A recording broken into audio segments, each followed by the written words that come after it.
Hey guys, what's going on? Welcome back to another video. Today we've got a lot of topics to go through, so go get a drink, sit back, relax. We're going for 100 likes on this video, so if you could do that, I'd really appreciate it. Let's get straight into it, because we've got a few.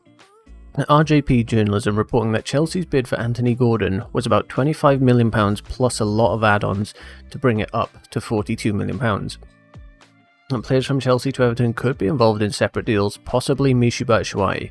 And then there's more updates to follow, but we haven't had them yet.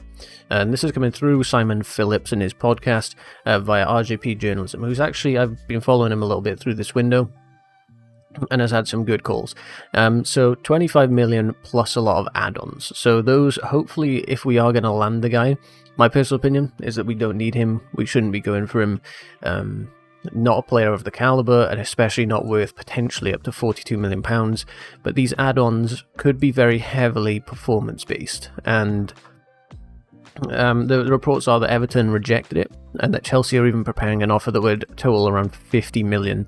So an incredible fee to consider that, you know, we got Cucurella in for 63, and people are going crazy at that, as in rival fans, you know. Chelsea fans know that he's a good player. The Sterling deal, that was so much less than it's going to cost to get someone like Anthony Gordon in. So for me, it's crazy. But if Chelsea are going for him, then they're going for him. We could just hope that it's going to end up being closer to 25 million than the reported 50 million that it's going to have to be to pull him away from Everton and potentially losing players.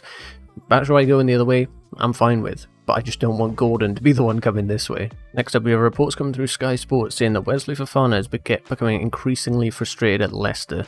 He feels he's being priced out of a dream move to Chelsea, unhappy that the club want more than 80 million's Maguire fee. So this is just more signs that, you know, hopefully it could come to the point where with a week to go in the window, whatever it could be, that Fofana ends up putting in a formal transfer request. Now, the reason he probably hasn't done that is I believe you lose out on any loyalty bonuses that the club are owed to pay you. So he would lose out on quite a bit of money if he was to do a formal transfer request, but he's getting increasingly frustrated. So it's very possible we do see something like that happen. And the more pressure he puts on Leicester, although they are in a comfortable position, he's got a long contract, you don't want a player kicking up a fuss, not performing on the pitch because of that, and in the dressing room, you know, potentially, you know, getting in people's ears. So this is a good thing for Chelsea, but still, that fee's going to have to go up, and it's probably going to end up being 80 plus million. Then an update on the Aubameyang situation, and it's now that Barcelona are asking for 30 million euros. We saw 25 being reported recently, and as it says, Chelsea wanted to spend way less than this, and 30 million for a 33-year-old that, you know, has his baggage is crazy for me. It says talks continue as Marcos Alonso is still part of the conversations. So maybe Chelsea are now going through and saying, look, we've got a player you want, so unless you're willing to play ball on Aubameyang and, you know, allow a decent fee for him to join us, then we could block this Alonso deal, you know. So Chelsea need to be firm on this. We shouldn't be paying 30 million for Aubameyang. I don't get me wrong, he's a good player, did well in the Premier League, but their baggage combined with an age of 33 to me is crazy. Tuchel's still pushing, so we'll see where this one ends up. Then we have an update from Fabrizio Romano saying that Chelsea's new proposal for Cesar Casadei, the Inter Milan wonder kid, will be submitted very soon, and Todd Bowley is eager to get this one done this week, so that'll be good. More than 15 million is the fee. We don't know how much more, so it's going to be 15 to 20 million euros, somewhere in that region, and we're ahead of OGC Nice, who have previously shown interest, but maybe not able to offer the fee, the wages, and of course the stature of a club like Chelsea. So really good news on this one. I'm excited about this guy. The more and more I see and read about him, the more excited I get about this transfer. Next up, we have that West Ham have approached Chelsea to sign Italian left-back Emerson Palmieri. Todd Bowley made clear he's only selling him on a permanent no loan, and I like to see that from Todd. If we're getting rid of players, we shouldn't be doing it on loan and, you know, still maybe paying half the wage while they're away, whatever it might be. We need to be more cutthroat, and we need to be saying, look, if you're taking this guy, give us a, you know, transfer fee, and you're paying all of his wages. Nice offered a loan in July, and it was rejected. No more talks. It's currently quiet. So I'm really happy to see this. Long of the days being that Chelsea have been loaning players out left, right, and centre, and they amount to nothing. Whereas if we're getting a fee for a player like Emerson, who, let's not forget, did really well at the Euros with Italy, he should command a decent transfer fee. and I think we should get one on this one. Whether West Ham are going to play ball and offer a good one, who knows, we'll find out. And then just a quick update from Sky Sports saying that AC Milan are still optimistic about signing Ziyech.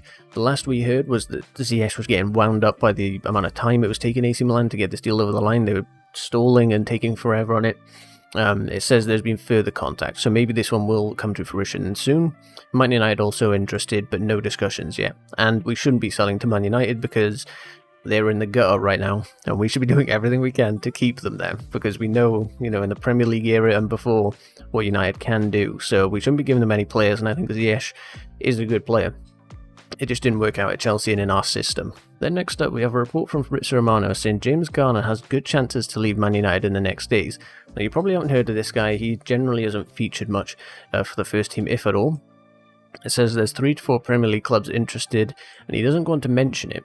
But I have heard other reporters saying that Chelsea is one of those clubs, and if we take a look at him, he's 21 years old, right-footed, fairly tall, valued at about 4.3 million euros, and he plays as a sort of defensive mid. His strengths are his playmaking.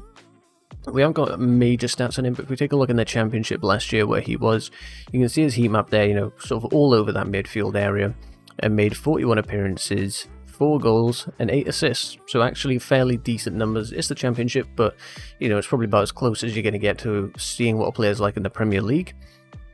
And overall had a pretty good season, 7.24 average SOFA score rating for the year, and all the underlying numbers look pretty strong. So a player that, if Chelsea are going to go out and get him, it shouldn't cost too much. There's no mention here about how much it's going to be. Man United probably don't want to sell him, so maybe that fee does go up. But genuinely looks like a really solid player, and if we got him for anything near 4.3 million euros, as it's mentioned in this article, that'd be a bargain for Chelsea. Then we have the reports that Trevor Chalobah could leave Chelsea despite important squad role, and this is coming through Simon Phillips saying, I am told there is a chance Chalobah could now go on loan again this window, or even be permanent, and for me that would be a massive mistake for Chelsea. We saw when Tuchel trusted him last year, he was so good, and even in matches where he wasn't great, there's some little mistakes here and there. You're going to get that with a younger player that's, still learning to play in the Premier League, and I think if we let him go, especially given that we need defensive reinforcements right now at centre-back, it's crazy. So I'm really hoping there isn't much to this, but I must admit Simon Phillips has been very accurate this year with a lot of his reports, so I wouldn't even want to entertain him going on loan, because does that mean now we're going to have to go and buy 2 centre-backs? Because Tuchel's already complaining about not having enough centre-backs. So I think this one cannot happen. We can't let this happen. So that's going to be the end of the video, guys. If you did enjoy, leave a like. We'll go for 100 on this video. Thank you for hitting the button. Subscribe and hit the notification bell, and you'll never miss out on a future video. Thank you for watching. I'll see you on the next one. Goodbye.